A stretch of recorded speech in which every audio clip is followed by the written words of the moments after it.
Hello friends, welcome back. അപ്പോൾ നമ്മൾ കാത്തിരുന്ന ആ പെനൾട്ടിമേറ്റ് എപ്പിസോഡിലേക്ക് എത്തിയിരിക്കുകയാണ്. മെർലിൻ്റെ ജീവിതത്തെക്കുറിച്ച് നമുക്കറിയാത്ത, അല്ലെങ്കിൽ മെർലിനെ ഇത്രത്തോളം തകർത്ത് കളഞ്ഞ ആ പഴയകാല രഹസ്യങ്ങളാണ് നമ്മൾ ഈ എപ്പിസോഡിലൂടെ പുറത്തു കൊണ്ടുവരുന്നത്. മെർലിൻ എന്ന മാന്ത്രികൻ്റെ ഉള്ളിലെ മനുഷ്യനെ തൊട്ടറിയുന്ന ഒരു യാത്ര.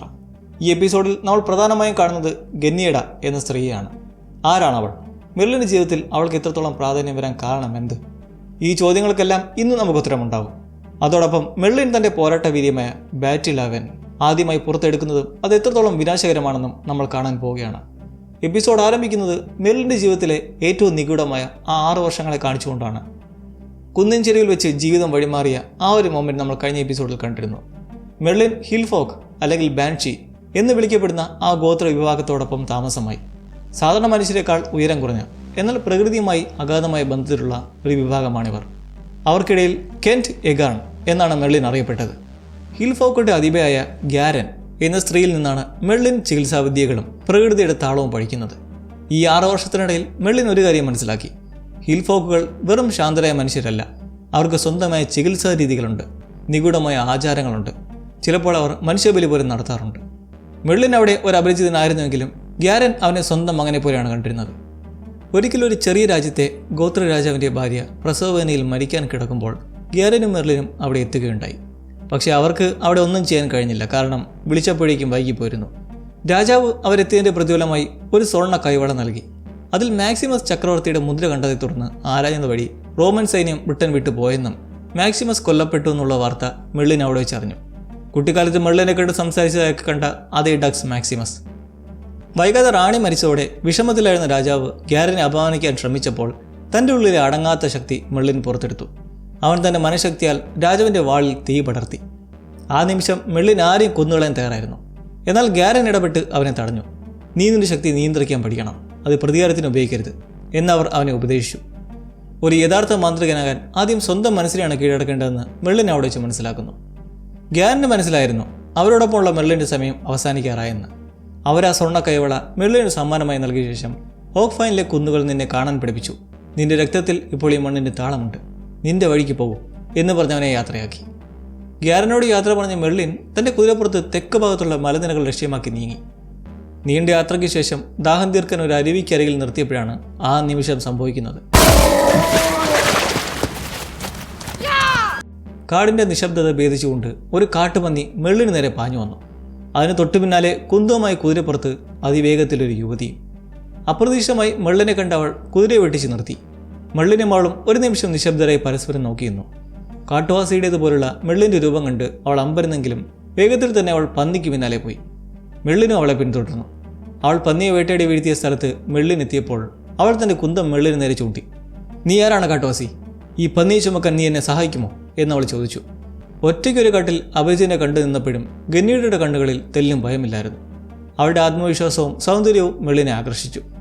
അവർ രണ്ടുപേരും ചേർന്ന് മൃഗത്തെ കൊണ്ടുപോകാൻ കമ്പുകൾ വെച്ചൊരു കിടക്ക നിർമ്മിച്ചു. അവരുടെ ബന്ധത്തിൻ്റെ ഒരു തുടക്കമായിരുന്നു ഈ നിമിഷങ്ങൾ. താൻ ബാൻഷികൾക്കൊപ്പമാണ് കഴിഞ്ഞതെന്ന് മെർലിൻ പറഞ്ഞപ്പോൾ അവൾക്ക് അത്ഭുതമായി. അങ്ങനെ തൻ്റെ പിതാവ് കസ്റ്റൈൻ രാജാവിൻ്റെ കോട്ടയെ ഗോത്തിലേക്ക് ക്ഷണിച്ചു. മെർലിൻ ഗോത്തിലെത്തിയപ്പോൾ അവിടെ കണ്ടത് ക്രൂരനായ ഒരു ശിക്ഷാവിധിയാണ്. തന്നെ വഞ്ചിച്ച ഒരു പ്രഭുവിനെ കസ്റ്റൈൻ രാജാവ് വിചാരണ ചെയ്യുകയായിരുന്നു. വഞ്ചകൻ രാജാവിനെ ആക്രമിക്കാൻ ശ്രമിച്ചെങ്കിലും രാജാവിൻ്റെ വേട്ടനായ്ക്കൾ അവനെ കീഴ്പ്പെടുത്തി. കസ്റ്റൈൻ ഒരു കരുത്തനായ രാജാവായിരുന്നു. മെർലിനെ കണ്ടപ്പോൾ അദ്ദേഹം തൻ്റെ പുരാതനമായ ഫെയർഫോക്ക് ഭാഷയിൽ ഗന്നിയഡയോട് സംസാരിച്ചു. മെർലിൻ ആ ഭാഷ തിരിച്ചറിഞ്ഞത് രാജാവിനെ അത്ഭുതപ്പെടുത്തി. തങ്ങൾ അറ്റ്ലാന്റിസിൽ നിന്ന് വന്നവരുടെ പിൻഗാമികളാണെന്നും വടക്ക് ഭാഗത്ത് ഒറ്റപ്പെട്ടു പോയതാണെന്നും രാജാവ് വെളിപ്പെടുത്തി.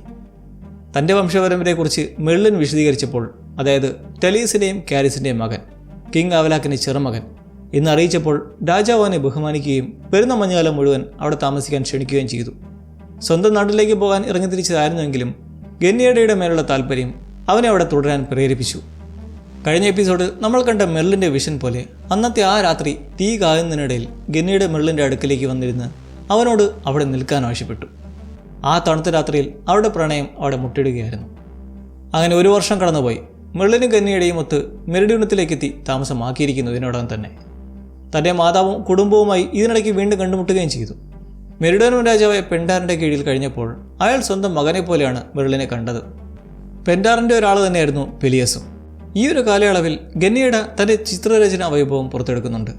മെർലിൻ ഒരു പോരാളിയെ നിൽക്കുന്ന ചിത്രം അവൾ ഹോളിൻ്റെ ഭിത്തിയിൽ വരയ്ക്കുന്നു. ഭാവിയിൽ ഊതർ അവിടെ കാണുന്നതും ഈ ഗന്നിയുടെ വരച്ച ചിത്രമാണ്. സമയം അങ്ങനെ കടന്നുപോയിക്കൊണ്ടിരിക്കെ സന്തോഷങ്ങൾക്ക് അധികം ആയുസ്സുണ്ടായില്ല. പെൻഡാരൻ രാജാവും മെർലിനും രാജ്യകാര്യങ്ങൾക്കായി പുറത്തുപോയ സമയം നോക്കി ഒരു കൂട്ടം സാക്സൺ കൊള്ളക്കാർ മെർലിനെ ആക്രമിച്ചു. കൊട്ടാരത്തിലെ സ്ത്രീകളെ അവർ ഉപദ്രവിക്കാൻ തുടങ്ങി. വൈകാതെ തന്നെ മടങ്ങിയെത്തിയ മെർലിൻ കാണുന്നത് താൻ പ്രാണനെ പോലെ സ്നേഹിക്കുന്നവരും ആ മണ്ണും അപമാനിക്കപ്പെടുന്നതാണ്. അവിടെയാണ് മെർലിൻ്റെ ഉള്ളിലെ യഥാർത്ഥ പോരാളി ഉണരുന്നത്. മെർലിനത്തിൽ സാക്സൺ കൊള്ളക്കാർ അഴിച്ചുവിട്ട ആക്രമണം കണ്ട് മെർലിൻ്റെ നിയന്ത്രണം വിട്ടു. മെർലിൻ്റെ ആ പൊട്ടിത്തെറിയിൽ നമ്മൾ ബാറ്റ്-11 ആദ്യമായി സാക്ഷ്യം വഹിച്ചു. ഇതൊരു സാധാരണ സംഭവമല്ല. ഒരു യോദ്ധാവിൻ്റെ ബോധം മറ്റൊരു തലത്തിലേക്ക് ഉയരുന്ന അവസ്ഥയാണത്. മെർലിൻ തൻ്റെ വാളെടുത്ത് ശത്രുക്കൾക്കിടയിലേക്ക് പാഞ്ഞു കയറി ഒരു വിനാശകാരിയായ ശക്തിയായി മാറി. അവനെ തടയാൻ വന്ന സാക്സൺ പോരാളികളെ അവൻ കശാപ്പ് ചെയ്തു. ഒറ്റയ്ക്ക് നിന്ന് പൊരുതി. യുദ്ധം അവസാനിച്ചിട്ടും മെർലിൻ ആ ഭ്രാന്തമായ അവസ്ഥയിൽ തന്നെയായിരുന്നു. പെൻഡാരൻ രാജാവ് വന്ന് അവനെ തട്ടി വിളിച്ചപ്പോഴാണ് സാധാരണ നിലയിലേക്ക് മടങ്ങിയത് പോലും. മെർലിൻ്റെ ഈ കരുത്ത് കണ്ട് പെൻഡാരൻ്റെ സൈന്യം തങ്ങളുടെ വാളുകൾ അവൻ്റെ പാദങ്ങളിൽ സമർപ്പിച്ചു. ഈ ഒരു സംഭവമായിരുന്നു കഴിഞ്ഞ എപ്പിസോഡിൽ കണ്ട ഊതറിന് വിശ്വസിക്കാൻ തയ്യാറാകാതിരുന്ന ചരിത്രത്തിൻ്റെ ഒരേട്. രാജാവ് മെർലിനെ തൻ്റെ സൈന്യാധിപനായും പിൻഗാമിയായും പ്രഖ്യാപിച്ചു. മെർലിൻ്റെ കിരീടധാരണ ചടങ്ങിൽ അന്ന് ക്യാരിസ് അവന് വിശുദ്ധമായ ഫിഷർ കിങ് വാൾ സമ്മാനിക്കുമ്പോൾ ഗന്നിയുടെ തൻ്റെ പ്രിയതമൻ്റെ അരികിൽ അഭിമാനത്തോടെ നിൽക്കുകയായിരുന്നു. ജീവിതം അതിൻ്റെ ഏറ്റവും വലിയ സന്തോഷങ്ങളിലൂടെ കടന്നു പോകുമ്പോഴാണ് ഇരട്ടി മധുരം എന്ന പോലെ ഗന്നിയുടെ ഗർഭിണിയാകുന്നത്. തൻ്റെ കുഞ്ഞിന് ജന്മം നൽകാൻ അവൾക്ക് സ്വന്തം നാടായ ഗോത്തിലേക്ക് മടങ്ങണമെന്നുണ്ടായിരുന്നു. അങ്ങനെ മർലിനും ഗന്നിയുടെയും അവരുടെ സൈന്യവും വടക്കോട്ട് യാത്ര തിരിച്ചു. യാത്രാമധ്യേ താൻ 6 വർഷം ചിലവഴിച്ച ഹിൽഫോക് പ്രദേശത്തെത്തിയപ്പോൾ ഗ്യാരൻ മരണക്കിടക്കിലാണെന്ന് മർലിൻ അറിഞ്ഞു. അവരെ അവസാനമായി കാണാൻ പോയപ്പോൾ മെർലിൻ ഒരു പ്രവചനം നൽകി. മെർലിൻ, നീ ഒരു പുഴുവിനെ പോലെയാണ്. ഒരിക്കലും പിന്നിലേക്ക് നോക്കരുത്. നിനക്ക് മരണമില്ല. നീ നിത്യനാണ്. പക്ഷേ ഈ പ്രവചനം കേട്ട് മെർലിൻ സന്തോഷിച്ചില്ല. കാരണം മരണമില്ലാത്ത ജീവിതം ഒരു ശാപമായി അവന് തോന്നി തുടങ്ങിയിരുന്നു. അതേസമയം കാട്ടിൽ മെർലിനെ കാത്തുനിന്ന ഗന്നിയുടെയും സംഘത്തിനു നേരെ സാക്സൺ കൊള്ളക്കാർ പതിയിരുന്ന് ആക്രമണം നടത്തി. മെർലിൻ തിരികെ എത്തുമ്പോൾ കണ്ട കാഴ്ച വിവരണാതീതമായിരുന്നു. സൈനികരും സ്ത്രീകളും കൊല്ലപ്പെട്ട് കിടക്കുന്നു. തൻ്റെ പ്രാണനായ ഗന്നിയുടെ തലയ്ക്ക് ഗുരുതരമായി പരിക്കേറ്റ് മരണത്തോട് മല്ലിട്ടുകൊണ്ടിരിക്കുന്ന കാഴ്ച. ഞെട്ടിത്തകർന്ന മെർലിൻ അവളെ തന്നെ മാറോട് ചേർത്ത് പിടിച്ചു. തൻ്റെ പിതാവായ ടലിയസൻ മരിച്ചു പിറന്ന തനിക്ക് സംഗീതത്തിലൂടെ ജീവൻ നൽകിയ കഥ മെർലിൻ ഓർത്തു. അവനും ഗന്നിയുടെക്കായി പാടാൻ ശ്രമിച്ചുകൊണ്ട് അവളുടെ ഉള്ളിലേക്ക് ജീവൻ തിരികെ കൊണ്ടുവരാൻ ശ്രമിച്ചെങ്കിലും ആ നിമിഷം മെർലിൻ്റെ ഉള്ളിലെ സംഗീതം നിലിച്ചു പോയിരുന്നു. കാരണം അവൻ്റെ കൈകളിൽ കിടന്ന് ഗന്നിയുടെ അവസാന ശ്വാസവും വലിച്ചു. തൻ്റെ കുഞ്ഞിനെയും പ്രിയതമയും ഒരേ സമയം നഷ്ടപ്പെട്ട മെർലിൻ ആ കാടിന് നടക്കുന്ന ഒരു അർളച്ചയോടെ എഴുന്നേറ്റു. അവൻ്റെ ദുഃഖം നിമിഷനേരം കൊണ്ട് അതിഭീകരമായ ക്രോധമായി മാറി. ഗന്നിയുടെ മരണം മെർലിനെ ഒരു മനുഷ്യരിൽ നിന്ന് ദൈവമാക്കി, അല്ലെങ്കിൽ ഒരു പിശാചായി മാറ്റി. അവൻ്റെ ഉള്ളിലെ നമ്മൾ മുന്നേ കണ്ട ബാറ്റ്-11 അവൻ്റെ പൂർണ്ണ രൂപത്തിൽ പുറത്തു വന്നു. എണ്ണമറ്റ കണക്കിന് സാക്സൺ പോരാളികൾ അവനെ വളഞ്ഞെങ്കിലും മെർലിൻ്റെ കണ്ണുകളിൽ ഭയമില്ലായിരുന്നു. അവൻ തൻ്റെ ഫിഷർ കിങ് വാൾ വീശിയപ്പോൾ ശത്രുക്കളുടെ തലകൾ പന്താടപ്പെട്ടു. അവൻ്റെ ഓരോ ചലനവും മിന്നൽ വേഗത്തിലായിരുന്നു. ശത്രുക്കൾ എറിയുന്ന കുന്തങ്ങളും വാളുകളും മെർലിൻ്റെ മുന്നിൽ നിശ്ചലമാകുന്ന പോലെ തോന്നും വിധത്തിലുള്ള അസാമാന്യ വേഗതയായിരുന്നു അവന്. മണിക്കൂറുകളോളം ആ ചോരചീന്തൽ തുടർന്നു. ക്രോധം മൂത്ത് മെർലിൻ തൻ്റെ മന്ത്രശക്തിയാൽ കാടിൻ്റെ ആ ഭാഗം മുഴുവൻ അഗ്നിക്കിരയാക്കി. സാക്സൺ പോരാളികൾ വെന്തുരുകുമ്പോഴും മെർലിൻ നിർത്താൻ തയ്യാറായില്ല. അവനൊരു കൊലയാളി യന്ത്രമായി മാറി.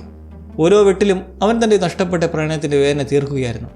അവിടെയുള്ള ഓരോ ശത്രുവിനെയും കൊന്നൊടുക്കി രക്തത്തിൽ കുളിച്ചു നിൽക്കുന്ന മെർലിൻ ശരിക്കും ഭയാനകമായൊരു കാഴ്ചയായിരുന്നു. ശേഷിച്ച സാക്സണുകൾ ഇതെല്ലാം കണ്ട് പിന്തിരിഞ്ഞോടിയിട്ടും ആ വിഭ്രാന്തിയിൽ നിന്ന് മെർലിനെ അവിടേക്കെത്തിയ ഗന്നിയുടെ പിതാവ് കസ്റ്റൻ രാജാവ് തടയാനായി പിടിച്ചപ്പോൾ അവിടെ നടന്നത് ഒരു വൻ അപരാധമായിരുന്നു. ബാഹ്യബോധം നഷ്ടപ്പെട്ട മെർലിൻ അത് ശത്രുവാണെന്ന് കരുതി തൻ്റെ വാൾ വീശി. ഒരു നിമിഷം കൊണ്ട് കസ്റ്റൻ രാജാവിൻ്റെ കൈ തോളിന് താഴെ വെച്ച് അറുത്തു മാറ്റപ്പെട്ടു. എന്നിട്ടും ആ ക്രോധത്താൽ അന്ധമായി തന്നെ നിന്നപ്പോൾ രാജാവിൻ്റെ നിലവിളി കേട്ടാണ് മെർലിൻ ഞെട്ടിപ്പിടഞ്ഞ് ബോധത്തിലേക്ക് തിരിച്ചു വരുന്നത്. താൻ ചെയ്തത് എന്താണെന്ന് കണ്ട് അവൻ തകർന്നുപോയി. തൻ്റെ പ്രിയതമയുടെ അച്ഛനെ, തന്നെ മകനെ പോലെ കാണുന്ന രാജാവിനെയാണ് അവൻ ആക്രമിച്ചത്. വേദന കൊണ്ട് പൊളിയുന്ന രാജാവിനെയും മരിച്ചു കിടക്കുന്ന ഗന്നിയുടെയും നോക്കി നിൽക്കാൻ അവന് കഴിഞ്ഞില്ല. കുറ്റബോധം കൊണ്ട് മെർലിൻ അവിടെ നിന്ന് വനത്തിൻ്റെ ഇരുളിലേക്ക് ഓടിപ്പോയി. ഭ്രാന്തമായൊരു വനവാസമായിരുന്നു പിന്നീട് കാലങ്ങളോളം. നമ്മൾ കണ്ട ആ മുഷിഞ്ഞ വസ്ത്രം ധരിച്ച് താളി വളർന്ന ഭ്രാന്തൻ മെർലിൻ എങ്ങനെ ഉണ്ടായി എന്ന് നമുക്കിവിടെ ബോധ്യപ്പെടുകയാണ്. ഈ എപ്പിസോഡ് ശരിക്കും മെർലിൻ്റെ ജീവിതത്തിലെ ഏറ്റവും വലിയ ദുരന്തത്തിൻ്റെ കഥയാണ്. തൻ്റെ ശക്തി എത്രത്തോളം ഭീകരമാണെന്നും അത് നിയന്ത്രിക്കാൻ കഴിഞ്ഞില്ലെങ്കിൽ പ്രിയപ്പെട്ടവർ പോലും ഇല്ലാതാകുമെന്ന് മെർലിൻ പഠിച്ച ഒരു പാഠം. ദ പെൻഡ്രാഗൺ സൈക്കിളിൻ്റെ ഈ സീസണിൽ ഇനി ഒരു എപ്പിസോഡ് മാത്രം ശേഷിക്കെ ഒരിക്കൽ കൂടി സാക്സണുമൊത്തുള്ള വൻ യുദ്ധത്തിന് തയ്യാറെടുക്കുന്ന മെർലിനും രാജാക്കന്മാരും. എന്താണ് അവരുടെ വിധി? നമുക്ക് കാത്തിരുന്ന് കാണാം.